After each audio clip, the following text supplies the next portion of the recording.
and welcome back to the Winning Agenda's coverage of a Theros Beyond Death draft. My name is Jesse Marshall, and I'm here with the deck building / first game. So you will have noticed from the end of the drafting video that things have changed ever so slightly.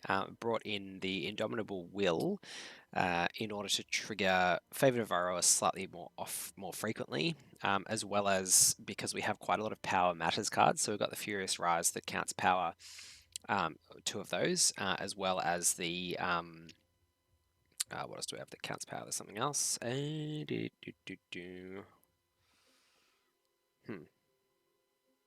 Nope, perhaps I'm incorrect. I mean, Favored Auroras generally, I guess power is important for that. But just generally having these means that the more frequently that we can get our creatures up to power 4, the better. It works reasonably well with Underworld Ragehound, obviously, because the +1/+2 just works very nicely to make 4/3 creatures out of these, which is a nice place to be at, as well as with Stampede Riders to get them, as long as we're triggering the their ability up to being 4 power. So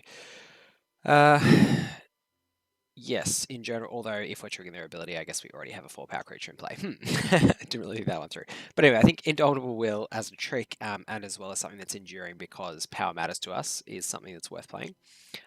Taking out the Transcendent Envoy because I don't think it's really going to be that useful for us to have a small flyer.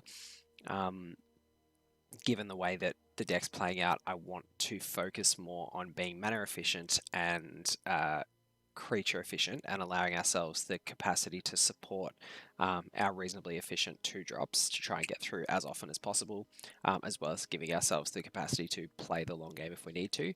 I took out the Thrill of Possibility because Furious Rise sort of fulfills the same general role in giving card advantage in the long game, and I think it's probably more. I'd rather have the 2 of these than play 1-on-1, I think, at this stage, but we'll see how that goes throughout the draft, and we might end up revising the deck or doing some sideboarding in certain matchups. Portent of Betrayal, again, is kind of a matchup dependent card. Like if there's a deck that's particularly playing green that's relying on a small number of very large creatures, then this gets a lot better. But against some decks, it's just not as good as other things. And it's sort of really just has the risk of not contributing to our overall game plan unless we're already in a winning position and already have our foot on the throat. Phalanx Tactics is one that could come in, but I just think we're probably just a couple of cards short of having enough go wide potential to play that. So I think that pretty much covers off on everything. Also took out the Liar just because I think it, on reflection, it maybe is a little too clunky and a little slow. Because we do have a few things like this that ask us to invest mana even after they're in play.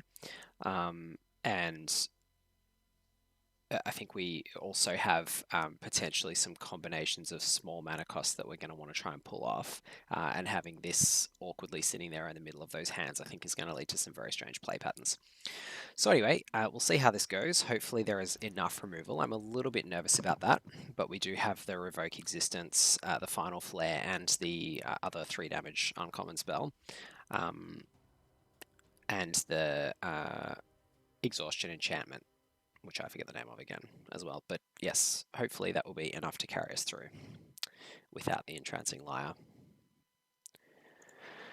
So we'll play first. Not a good start. Dreadful Apathy, that's what it's called. Not a great start. No red, so I don't think we can afford to keep that on the play. This is much better. I think we will get rid of... Actually, I was going to say we'll get rid of Final Flare, but we do have the Heroes. On the play, I'm kind of actually tempted to get rid of our Plains here. Because we're still guaranteed to hit our 2-drop. And we've got some decent plays to follow up. So yeah, I think we'll keep this and we'll throw away our Plains. Just, I guess, by the by, I really like the new Mulligan rule. It's such an improvement. Rather than actually mulliganing to 6, because you just decrease the chances that you're going to have to go to 5 significantly, which is great. So hopefully we get the land. We do. So we did not get punished for being a little greedy there. So we'll get in there with the Oracle.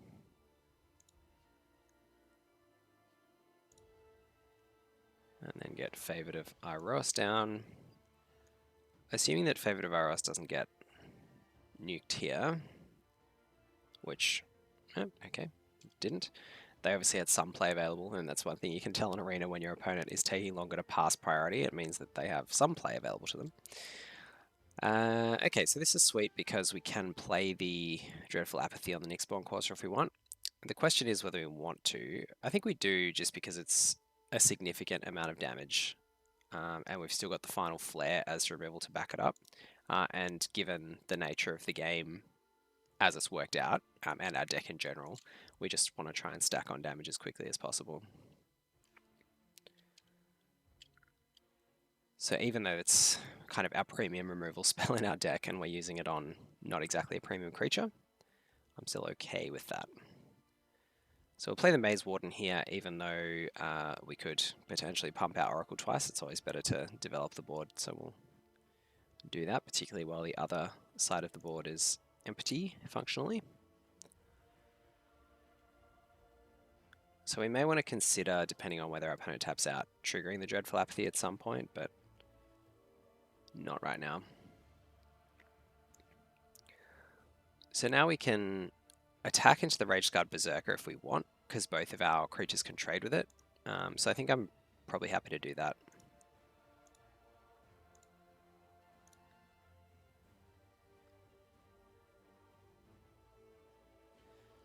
So it's slightly annoying that the Maze Warden requires us to pump in order to trade, because it means that we couldn't play the heroes this turn, but we still get 4 damage through, which I think is a better outcome for us, and we remove a blocker from the board that way. So in terms of tempo, I think it probably still is right. Okay, so they get the Maze Warden back, fair enough. I think they probably don't want to trade with our Oracle with that. Well, we'll see. I think actually, so if we think they would want to trade with the Oracle, I think they have to actually, considering that we can pump. So I think we just won't attack, because we don't want to we don't want to delay playing the heroes for another turn. So I think that it's more likely than not that they'll block, which means that we will need to pump because we want to just lose the Oracle for nothing, and therefore I think this was a better play. That's unfortunate because we lose the heroes and they get a creature that can block our Oracle. So there's every chance. Okay, I was going to say there's every chance we'll just sit on this now, but I don't think so. We'll actually just attack. Yeah, so we'll just kill the Rage-Scarred Berserker. Sack this.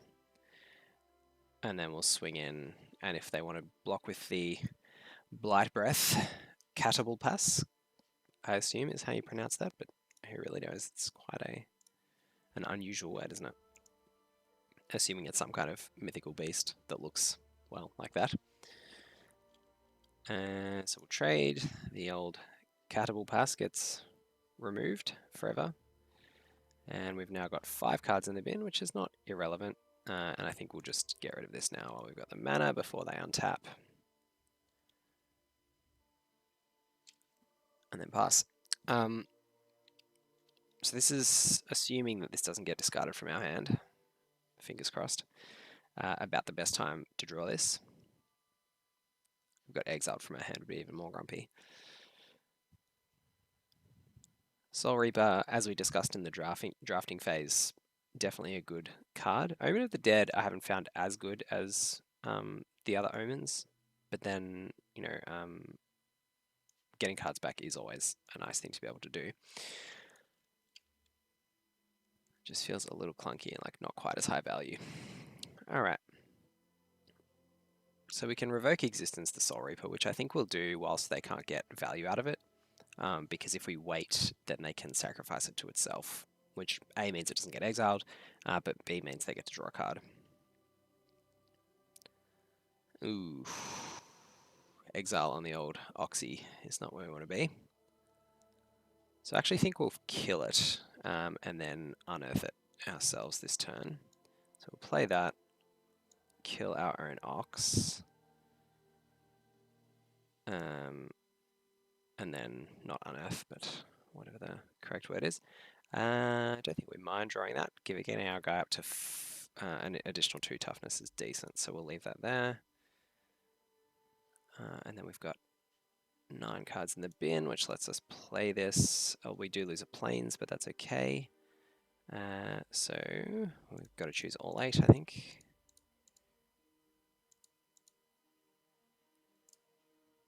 So we'll submit that. Back comes the Ox. We lose the plains, but we get 3 more cards. Yeah, I'm pretty happy with that. Including Elspeth Conquer's Death. Lovely. We could do the absolute crazy thing and play the Indomitable Will on their Soul Reaper. Does that work? Yeah, it's only an enchant creature, and then exile it with Elspeth Conquer's Death, but we'll wait on that and see if it becomes necessary. That would be truly sweet.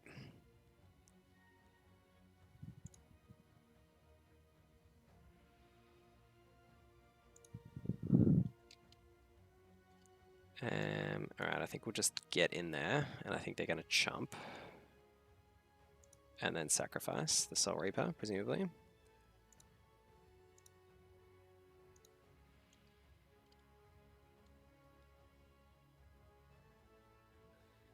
just hold on to Elspeth for the moment.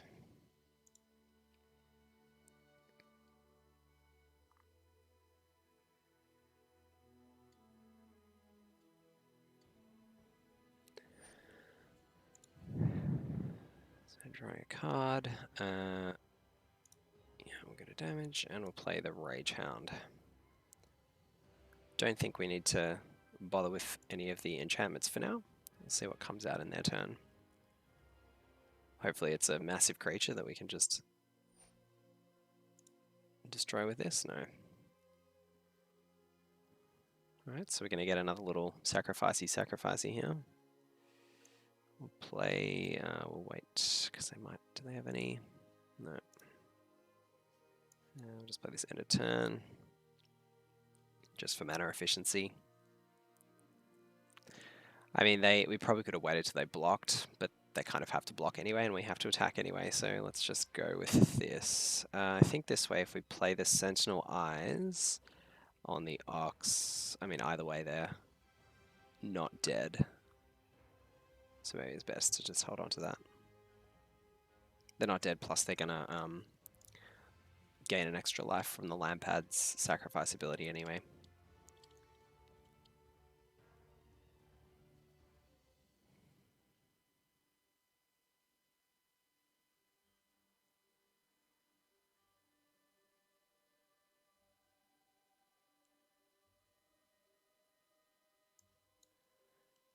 We'll play the Rage Hound. Pass it across. So presumably we'll win this game. Be pretty devastating if we don't. And then we'll have a think about sideboarding. So black-white on their side. Doesn't really tell us heaps. I mean, we saw Soul Reaper. I don't really know what else really relevant we saw. As to whether we really want to bring in Portent of Betrayal or Flyers to potentially have a flying blocker for 1/1s, but no, I think we'll probably leave it as is. This could be okay against the 3-cost 2/4, the Nyxborn Courser, because we don't really have a lot of ways to deal with large butts. We were lucky to draw Dreadful Apathy and Final Flare that time, because they have a few larger creatures, so perhaps we might bring in Entrancing Lyre in place of Sentinel Eyes, although Sentinel Eyes also lets us improve the toughness of our creatures, which is something that I quite like.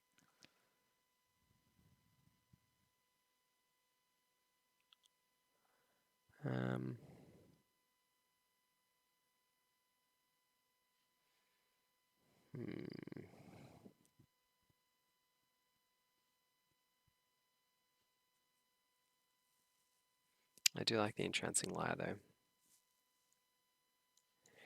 Maybe we'll give that a miss, since it's probably worse in this deck. It's better in like a white-blue deck where it's your only escape card, but in a deck where we've got lots of other escape, perhaps it is a little worse anyway, just by virtue of the fact that multiple escape cards do not synergize with each other.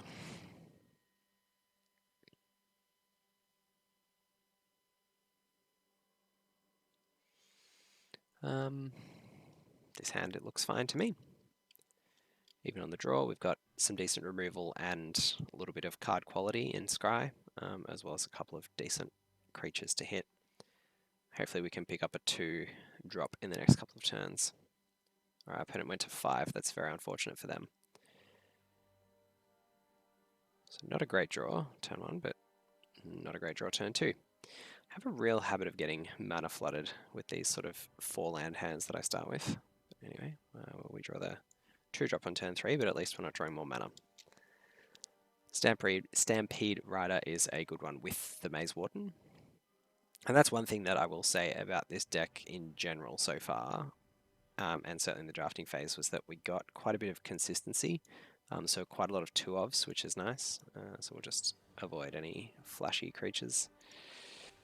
Yeah, having 2 Stampede Riders, 2 Maze Wardens, 2 Oracles, 2 Furious Risers just means there's that little bit more consistency to what we're trying to do, and the deck's just that little bit more predictable. For us, anyway.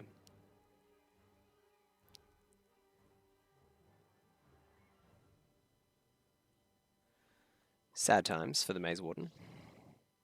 At least it's in the bin rather than exiled. Alright, well that removal spell is going to be sweet for us. Get in there with the Rider. And if we play Furious Rise and Oracle this turn, then it allows us to next turn trigger the Furious Rise with the Oracle, if need be. Just by pumping it, which will also allow us to trigger the Stampede Rider. And I think that's what we'll do. I think we'll actually pump the Oracle, not attack with it, so that it triggers the Furious Rise. Nah, we will save our creature. I think that's better. Kill this and just get in there for damage. I was just getting a bit too cute there, I think.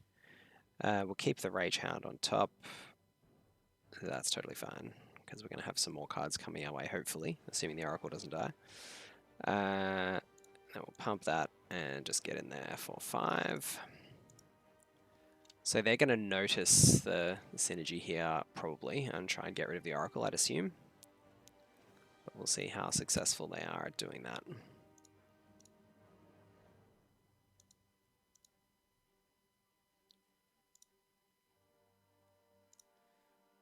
So we'll get in there.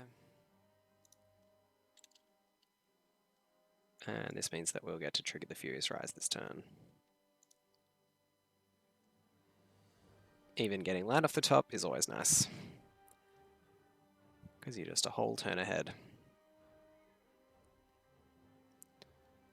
So all in all, I mean, this game's obviously a bit of an outlier because our opponent mulled to 5 and then didn't really hit their planes until now.